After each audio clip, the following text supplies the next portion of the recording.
Okay, boys and girls, we have another Cougar Pride Assembly today, and so we want to make sure that it goes well. So we're going to go to the 4 R's of expectations for our assembly so it goes super, super awesome.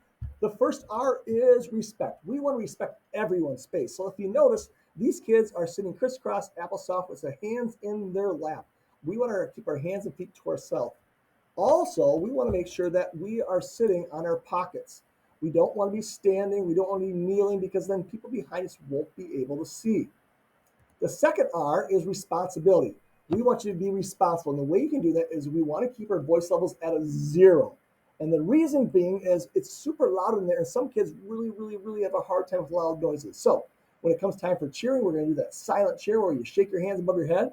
And if Mr. Mackin has to get your attention, I'm going to say, give me 5, and I'll put my hand in the air, and here's what I want you to do. I want you to put your hand in the air, and then I want you to do these 5 things. I want you to stop what you're doing. I want your voices off, eyes on the speaker, that's me, your ears listening, and your body still. If we do that, we're going to be ready to go on to the next activity.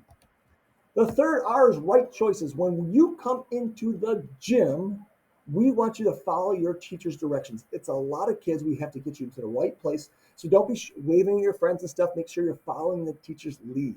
And then finally, readiness. To help us get ready, we want to make sure we have a room for everybody. So when you get there, scoot next to the person next to you in line.